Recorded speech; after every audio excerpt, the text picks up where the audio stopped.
ഈശോമിശിഹായ്ക്ക് സ്തുതിയായിരിക്കട്ടെ. ഇന്ന് നമ്മൾ ധ്യാനിക്കുന്ന വചനം മർക്കോസിൻ്റെ വിശുദ്ധ സുവിശേഷം 6-ാം അധ്യായം 45 മുതൽ 52 വരെയുള്ള വാക്യങ്ങളാണ്.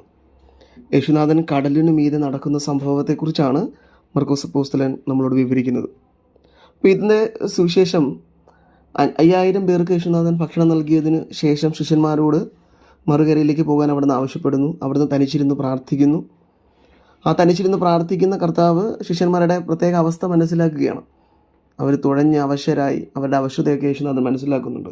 അപ്പോൾ നമ്മുടെ ജീവിതത്തിൻ്റെ അവശതകളെയൊക്കെ ദൈവം എപ്പോഴും മനസ്സിലാക്കുന്നുണ്ടെന്നുള്ള ബോധ്യമൊക്കെ ഈ സുവിശേഷം നൽകുന്നുണ്ട്.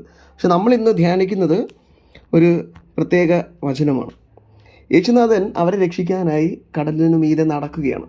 നടക്കുന്നത് കണ്ടിട്ട് ശിഷ്യന്മാർ പറയുന്നത് ഭൂതം എന്ന് പറഞ്ഞ് അവർ ബഹളം ഉണ്ടാക്കുകയാണ്. അപ്പം ഈ ഒരു സംഭവത്തെ നമ്മൾ മനസ്സിലാക്കുമ്പോൾ യേശുനാഥൻ അവരുടെ അടുക്കിലേക്ക് ഇടപെടുന്നത് ആ വളരെ ഭയാനകമായ കടലിന് മീതെ അവിടെ നിന്ന് വരുന്നത് ശിഷ്യന്മാരെ രക്ഷിക്കാനാണ്, അവരെ സംരക്ഷിക്കാനാണ്, അവർക്ക് സംരക്ഷണം നൽകാനാണ്. പക്ഷേ യേശുനാഥൻ്റെ ആ വരവിനെ, അവിടുത്തെ ആ ഇടപെടലിനെ ശിഷ്യന്മാർ വ്യാഖ്യാനിക്കുന്നത് അല്ലെങ്കിൽ മനസ്സിലാക്കുന്നത് ഭൂതമായിട്ടാണ്, അല്ലെങ്കിൽ വളരെ തെറ്റായ ഒരു സംഭവമായിട്ടാണ്. അവർ നശിക്കാൻ പോകുന്നു, ഒന്നാമത്തെ കടലിന് നടുക്കാണ്, വലിയ തിരമാലകൾക്ക് നടുവിൽ, അതിനിടയിൽ ഭൂതം വരുന്നു. അപ്പോൾ എല്ലാ പ്രത്യാശയും നഷ്ടപ്പെട്ടു പോയ മനുഷ്യരായി മാറുന്നു. പക്ഷെ ഇവിടെ നമ്മൾ മനസ്സിലാക്കേണ്ട ദൈവത്തിൻ്റെ ഇടപെടലിനെയാണ് അവർ ഭൂതമായി ചിത്രീകരിക്കുന്നത്. അപ്പോൾ ചില സമയങ്ങളിൽ, ഒരുപക്ഷെ കഴിഞ്ഞ വർഷങ്ങളിലൊക്കെ നമ്മുടെ ജീവിതത്തിലെ ചില ദൈവിക ഇടപെടലുകളെ നമ്മൾ മനസ്സിലാക്കാതെ പോയിട്ടുണ്ടാകും.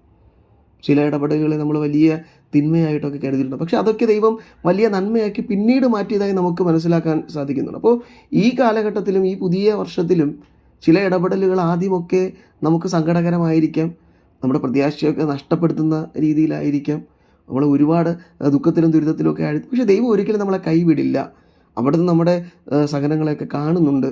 ശിഷ്യന്മാരുടെ ആ അവസ്ഥയെ യേശുനാഥൻ മനസ്സിലാക്കിയതുപോലെ കാണുന്നുണ്ട്. അവിടുന്ന് ഇടപെടുന്ന രീതി ആയിരിക്കാം, പക്ഷെ അത് നന്മയ്ക്കാണ്. അത് നമ്മൾ മനസ്സിലാക്കണമെന്ന് ഇന്നത്തെ സുവിശേഷം മനസ്സിലാക്കണം. യേശുനാഥനെ അവർ ഭൂതമായി കരുതിയതുപോലെ ദൈവത്തിൻ്റെ ചില ഇടപെടലുകളെ നമ്മളും തിന്മയായിട്ടൊക്കെ വ്യാഖ്യാനിച്ചേക്കാം. പക്ഷേ അങ്ങനെ ആകാതെ പ്രത്യാശയോടെ ദൈവം എല്ലാം ശരിയാക്കും, എല്ലാം ശരിയാകും, ദൈവം എൻ്റെ ജീവിതത്തിൽ ഇടപെടുമെന്നുള്ള ഒരു പോസിറ്റീവ് ചിന്ത നമ്മുടെ ജീവിതത്തിലേക്ക് വരാനുള്ള കൃപയ്ക്ക് വേണ്ടി നമ്മൾ ഈ വചനം ധ്യാനിക്കുമ്പോൾ പ്രാർത്ഥിക്കാം. ഒപ്പം നമ്മുടെ ഇടപെടലുകളും മറ്റുള്ള മനുഷ്യർക്ക് നന്മയായി ഭവിക്കാനുള്ള കൃപയ്ക്ക് വേണ്ടിയും പ്രാർത്ഥിക്കുക. ആരുടെയും ജീവിതത്തെ നശിപ്പിക്കുന്ന മനുഷ്യരാകാതെ എല്ലാവരുടെ ജീവിതത്തെയും ഉയർപ്പിക്കുന്ന, അവരുടെ ജീവിതത്തിന് പ്രത്യാശ നൽകുന്ന മനുഷ്യരൊക്കെ യേശുനാഥനെ പോലെ ഈ ജീവിതത്തിൽ ദുഃഖത്തിലാഴ്ന്നിരിക്കുന്ന അവസ്ഥകളിലേക്ക് ഇറങ്ങിച്ചെന്ന് അവരെ കൈപിടിച്ച് ഉയർത്തുന്ന മനുഷ്യനെ പോലെയൊക്കെയുള്ള ആ കൃപയ്ക്ക് വേണ്ടി നമുക്ക് പ്രാർത്ഥിക്കാം. ദൈവം അതിന് നമ്മെ സമൃദ്ധമായി അനുഗ്രഹിക്കട്ടെ.